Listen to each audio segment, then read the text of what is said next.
Significant papers that were presented.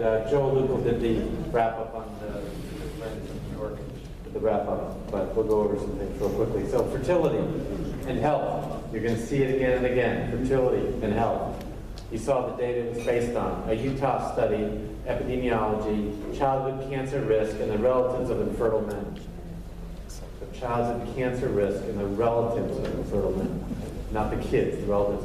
And then vasectomy and prostate cancer in the PLCO trial. So the Utah study was big, 26,000 men in a Utah database, population database, and they found higher risk of childhood cancers in the brothers. And this is Hodgkin's lymphoma, brain cancer, and acute lymphocytic leukemia in the brothers of men with low sperm count. So this is, again, there's something going on in the family, is it genetic, etc. The hazard ratio was twice, so it was 2 times higher for lymphoma and 3 times higher for ALL, lymphoma and brain. So, you know, something looking interesting. I have some issues. So this is the sperm count, this is the risk, this would be no increased risk. If you're azoospermic, there's increased risk of any site tumors or ALL. If you're oligospermic, it was higher.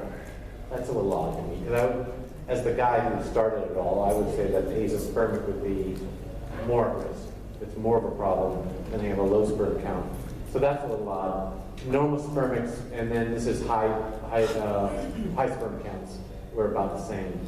So, you know, not perfect, but interesting.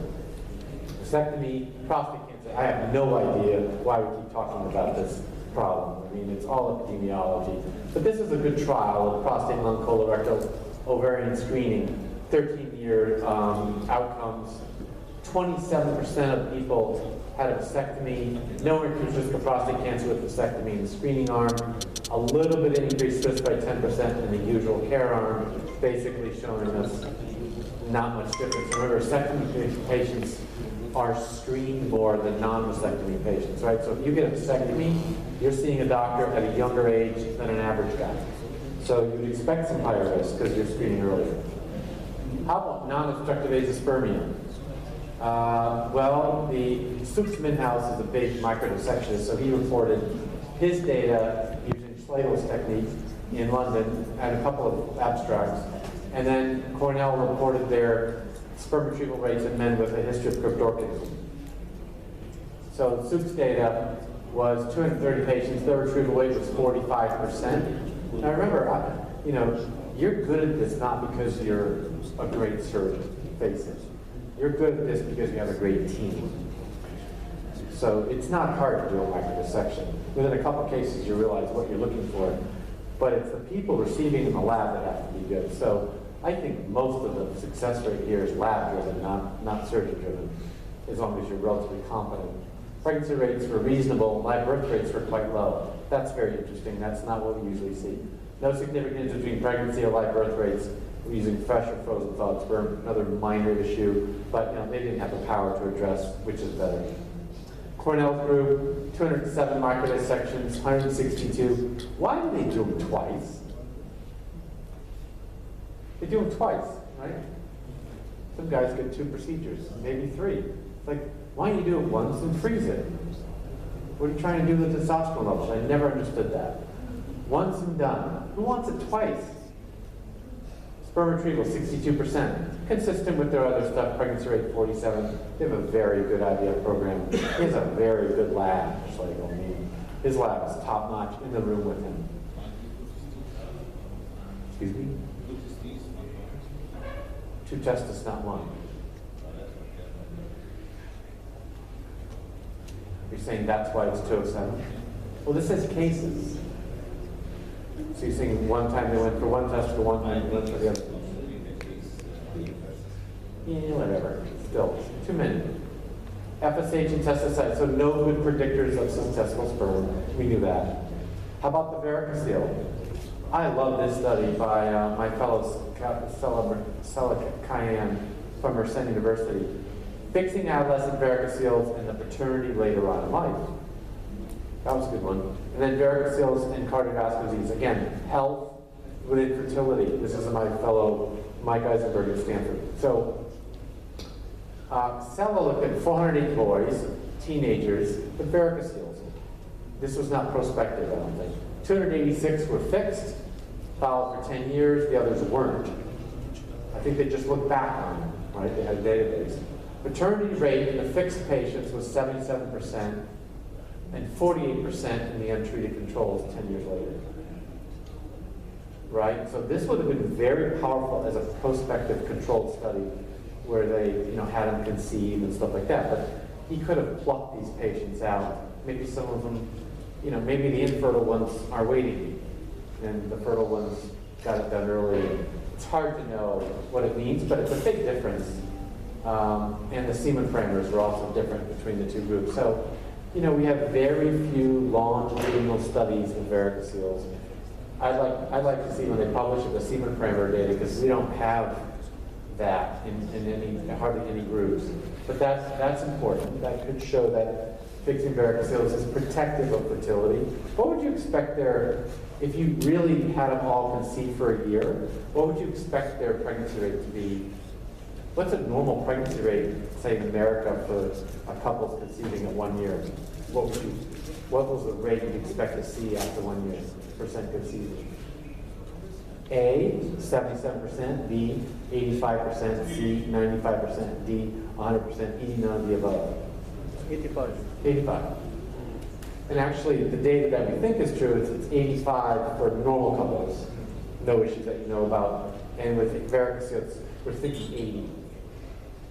So along with your statement of, it's often just a bystander. It's not something that you go after all the time.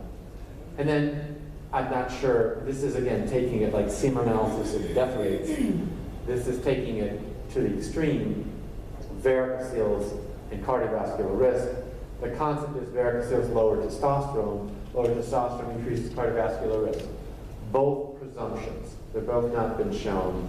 But he found that with fancy regression testing analyses and followed for 3 years in varicocele patients, infertile patients, and vasectomy patients, there were some differences. Now, another problem with this is that this is insurance database data, insurance claims.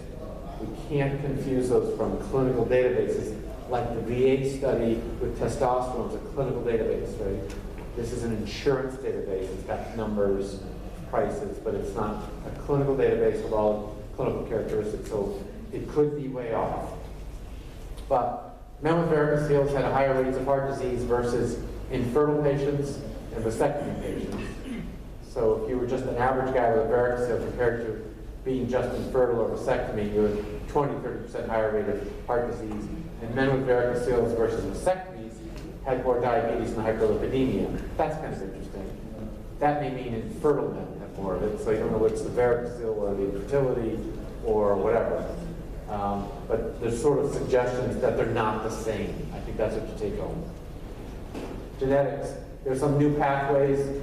Baylor and Gießen, Germany.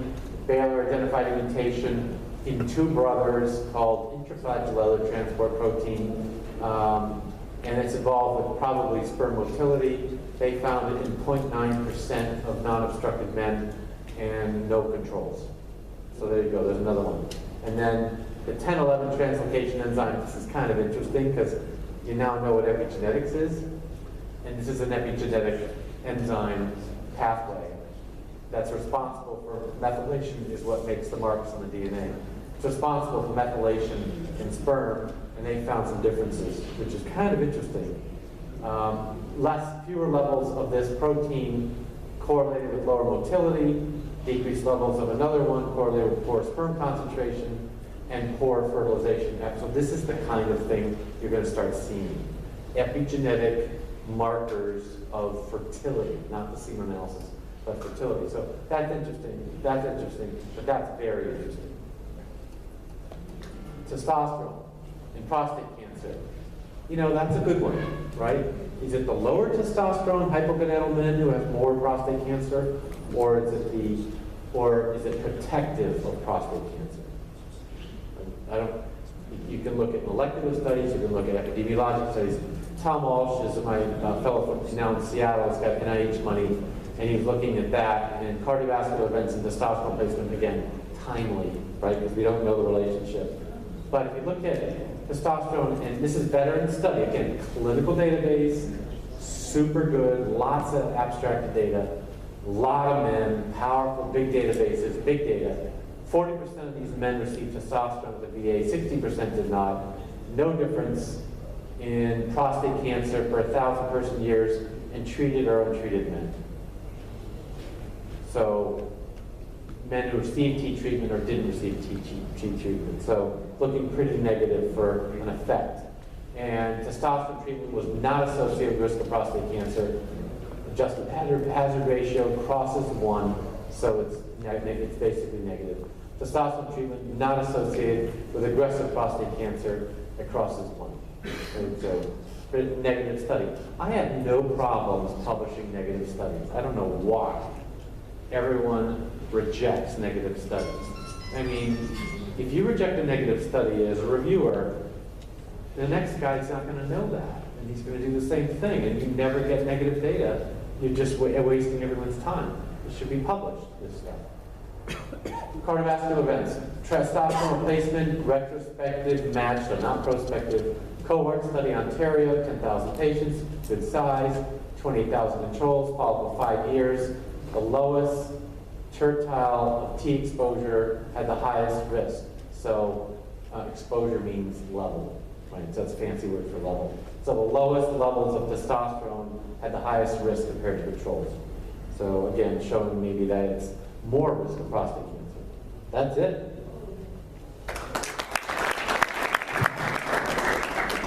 Good job.